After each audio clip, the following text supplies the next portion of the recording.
Have you ever watched a movie so terrifying that your body begged you to leave the theater?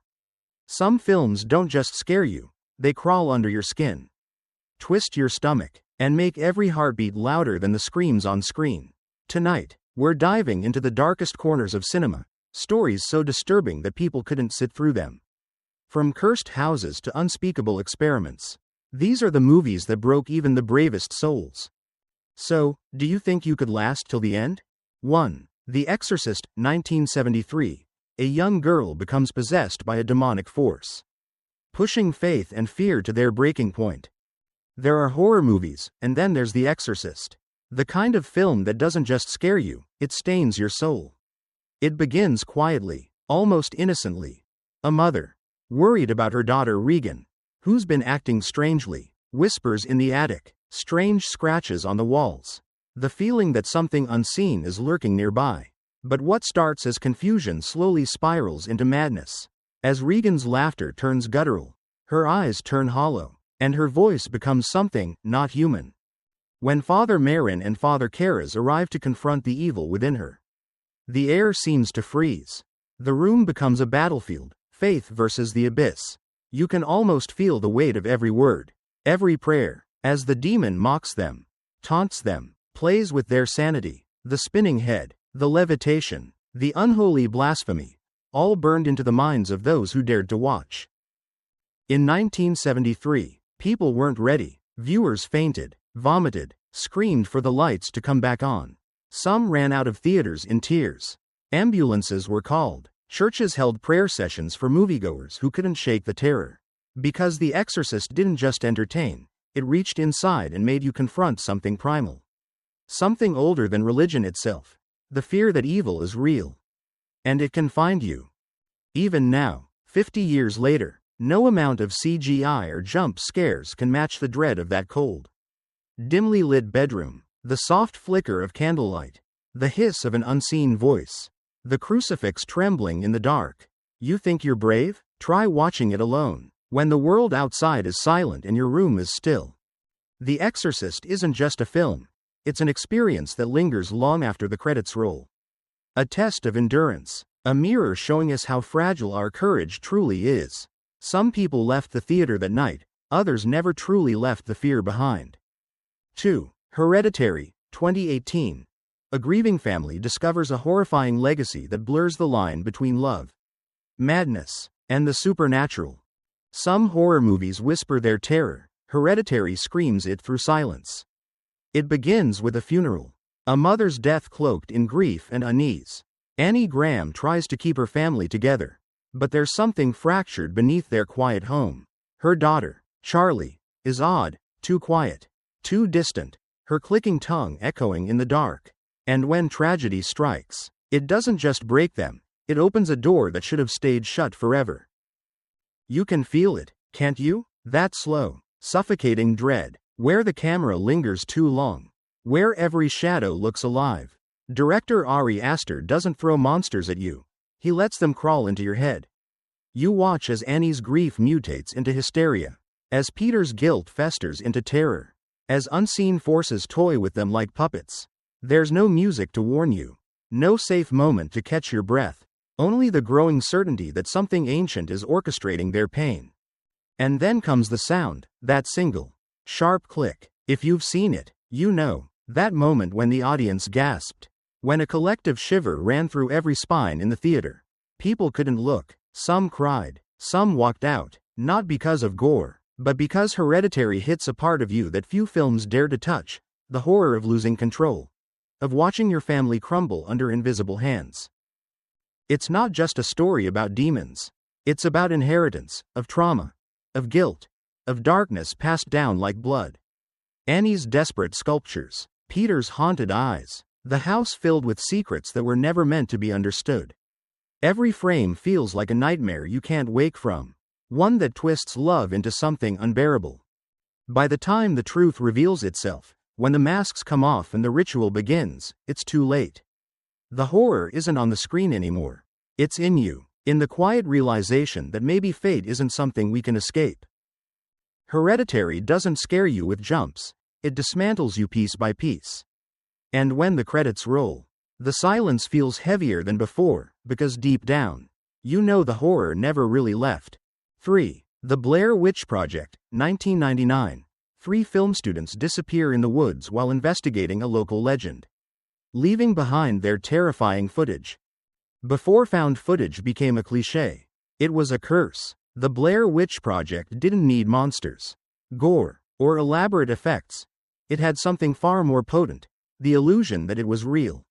Imagine walking into a theater in 1999, not knowing if what you were about to see was fiction or fact. The shaky camera, the raw fear in their voices, the endless forest swallowing every sense of safety, it all felt too authentic. Too human. Heather, Josh, and Mike set out to make a documentary about an old legend, the Blair Witch. A ghost said to haunt the woods of Burkittsville, Maryland. But what begins as curiosity slowly curdles into terror.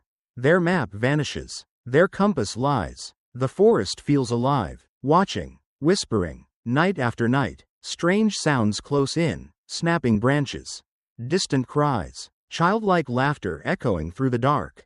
They're lost, but it's more than that. It's as if the forest itself won't let them leave. You can almost taste the panic, the breathless arguing, the trembling flashlight beams, the tears smeared with mud. Nothing happens, and yet everything happens. The horror isn't what you see.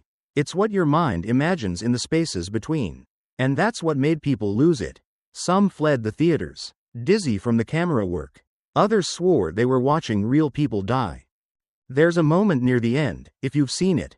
You remember, when Heather's voice cracks, whispering apologies to the camera. Her nose running, eyes swollen with terror. It's not acting. It feels like confession, like she knows she's not making it out. And then that final, frozen shot of someone standing in the corner, silent, motionless. It's an image that haunted an entire generation. The Blair Witch Project didn't just scare audiences, it rewired them. It reminded us that fear doesn't need to be shown, it needs to be believed. That the unseen is always more powerful than the visible. People left theaters nauseated, shaken, and questioning reality. Because the greatest trick this film pulled wasn't the witch, it was making us believe she might still be out there, waiting in the dark, just beyond the edge of the light. 4. The Human Centipede II, 2011. A disturbed man obsessed with the first film tries to recreate its gruesome experiment, only this time. Reality is far more horrifying than fiction. You think you've seen disturbing movies before? Think again. The Human Centipede II isn't just uncomfortable, it's an assault. A brutal, stomach-churning descent into madness that dares you to keep watching. Some couldn't, many didn't, because this isn't horror that hides in the shadows, it's horror that looks you dead in the eyes and dares you to look back. Meet Martin, not a mad scientist, not a genius, just broken, a lonely, abused parking attendant who finds twisted solace in watching the Human Centipede on loop. The grainy glow of the screen is his only comfort. His only escape from a world that's already chewed him up. But obsession has a way of devouring reason. And when Martin decides to recreate the film in real life, his fantasy turns into a nightmare drenched in blood, metal, and filth. Shot entirely in stark black and white, the film feels like a descent into the mind of pure sickness.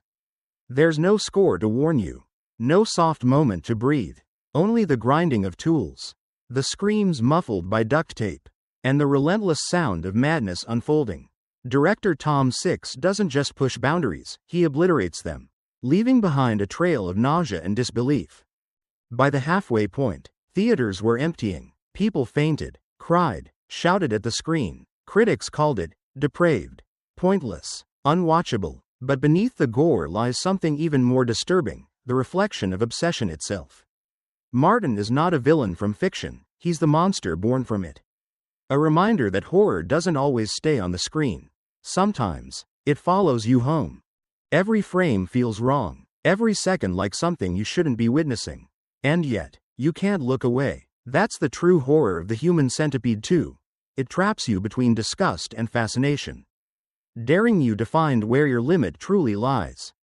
When the credits finally roll, the silence feels merciful. You'll want to look away, to cleanse your mind, to forget, but deep down, a question lingers. Why did you keep watching?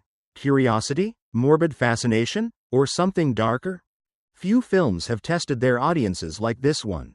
The Human Centipede II didn't just make people leave the theater, it made them question why they ever walked in.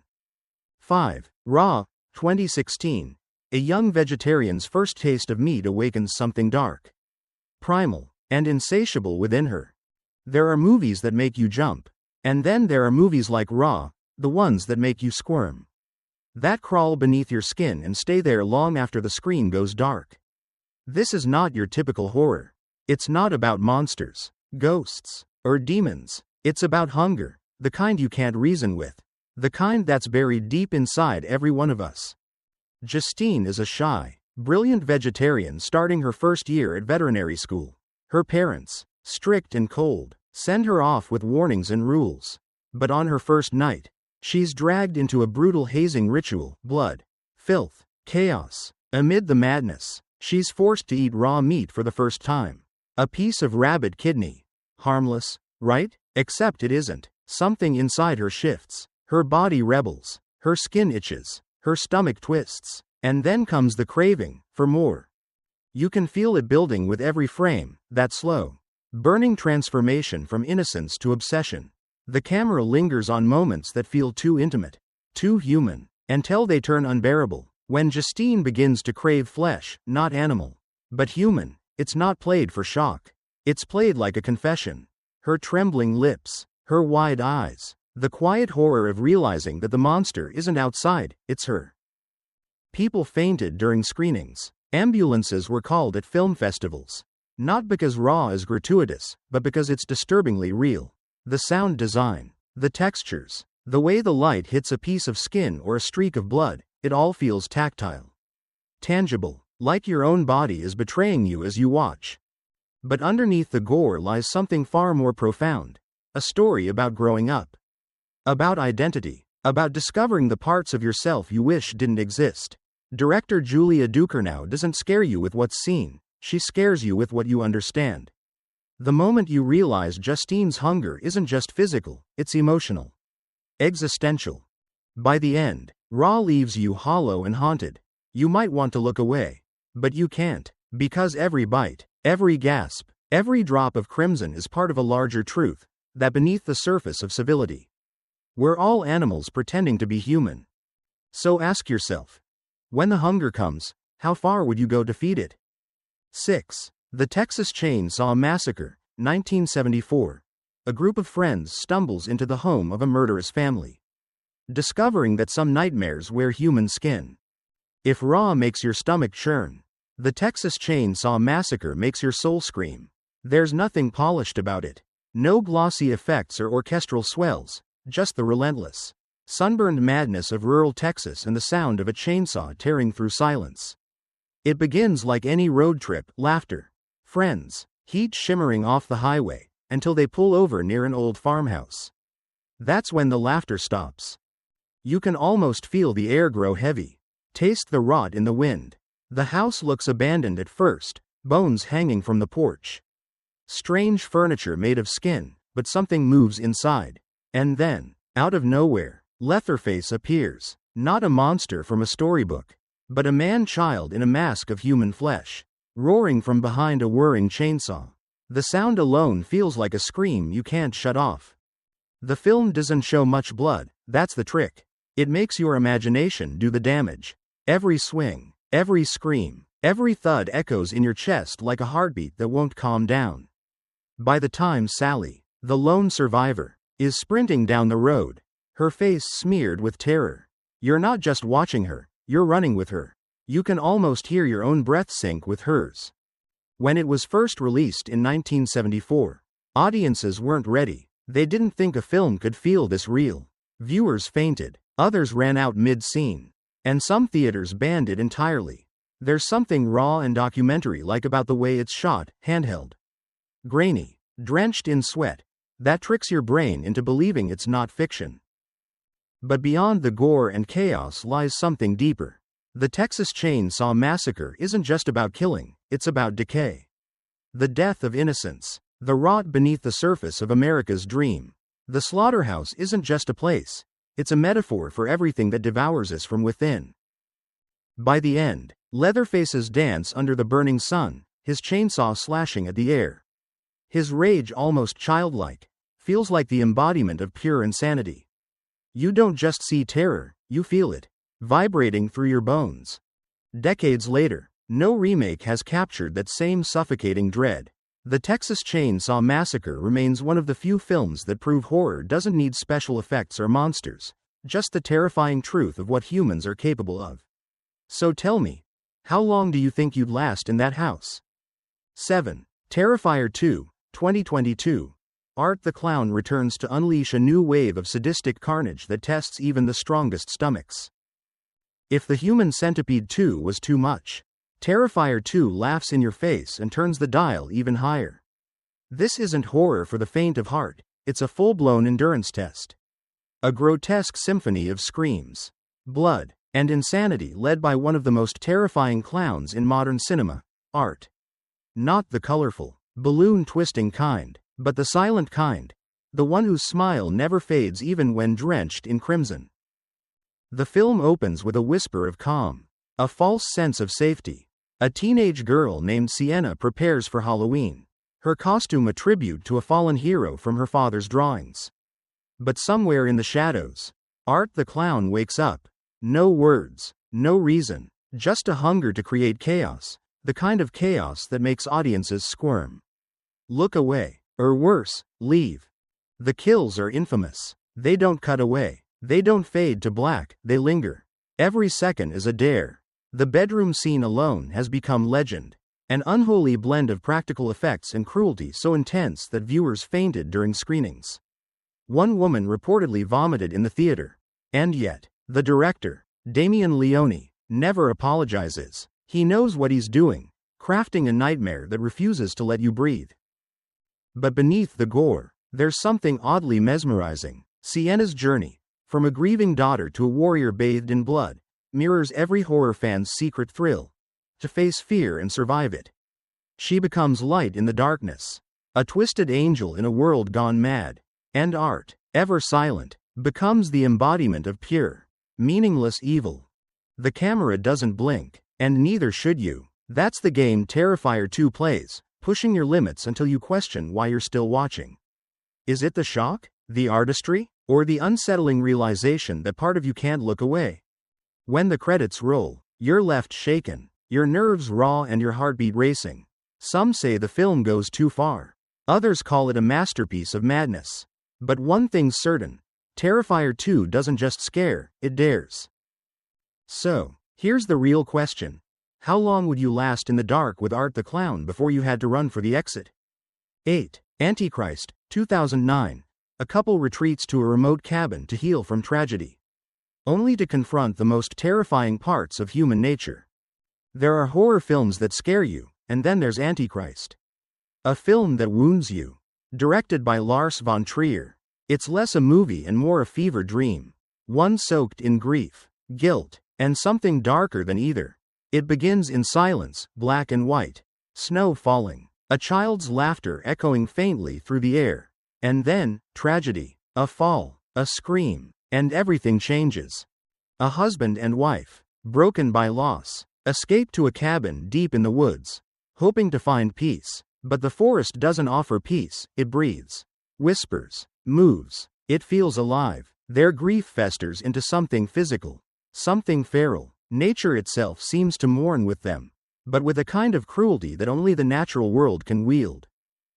There's a madness here, slow, creeping, intimate. The husband tries to rationalize, to treat grief like a disease he can cure, while the wife descends into a raw, primal rage. The woods become their confessional, their punishment, their hell, and what happens inside that cabin, few can stomach.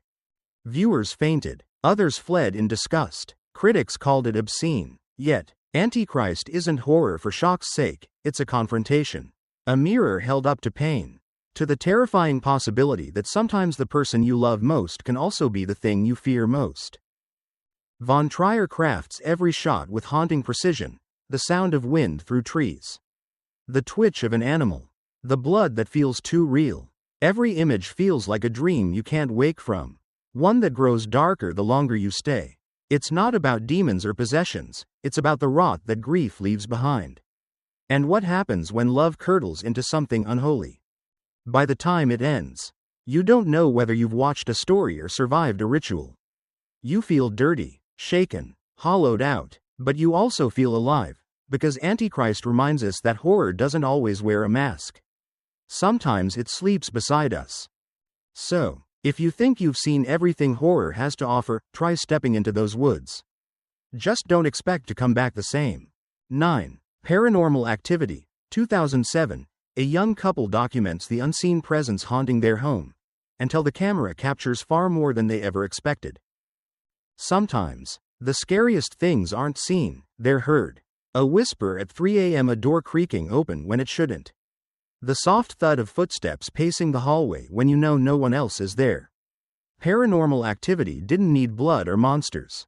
It needed only the quiet dread of the everyday, and it weaponized it perfectly. Katie and Micah, an ordinary couple, decide to record the strange occurrences plaguing their suburban home. What begins as curiosity quickly becomes obsession. The handheld camera catches what their eyes can't: shadows shifting, sheets pulled by invisible hands, doors slamming shut with violent precision. Each night grows heavier, the air thicker with something that doesn't belong. You can almost feel it watching them, and you. Every flicker of movement on the grainy footage makes your heart tighten. Waiting for the inevitable, but Paranormal Activity doesn't jump at you, it waits. It builds tension until you can't breathe, then breaks you with one simple, perfectly timed horror. When the film premiered, audiences didn't just scream, they fled. Some couldn't finish it, others swore the entity followed them home. And maybe that's the genius of it. Paranormal Activity made you believe your own house could turn against you. It reminded us that fear doesn't need monsters, it just needs silence, darkness, and the feeling that something unseen is standing right behind you, waiting for you to notice. 10. The Conjuring, 2013. Paranormal investigators Ed and Lorraine Warren face their darkest haunting when a family's farmhouse becomes a gateway to evil.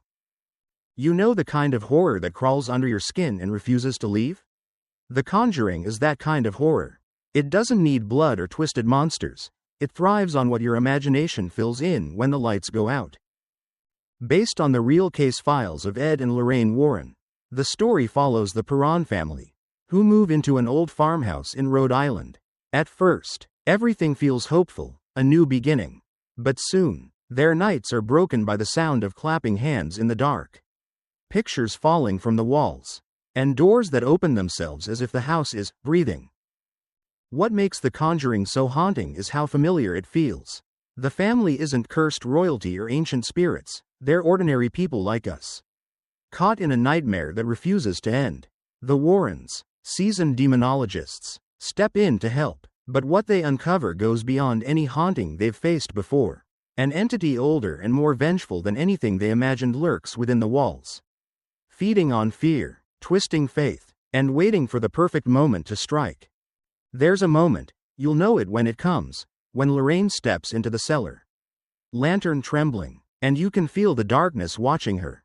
It's not a jump scare. It's dread, pure and slow, coiling tighter with every second. When The Conjuring premiered, audiences screamed, cried, and some didn't finish it. Theaters reported people leaving mid-screening, shaken and pale. Maybe it was the realism. Maybe it was the idea that this story was true.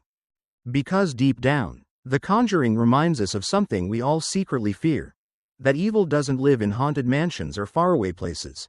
It hides in the quiet corners of our own homes, waiting for the lights to go out. Maybe you've felt it too, the pulse quickening, the breath catching, that moment when you whisper, "I can't watch this anymore." These movies didn't just scare people, they broke them. But if you made it this far, maybe you're braver than most, or maybe you just haven't met the right nightmare yet. Tell me, which of these films haunted you the longest? Drop it in the comments. And if you love walking the line between fear and fascination, don't forget to like, share, and subscribe. The darkness is waiting for us in the next story.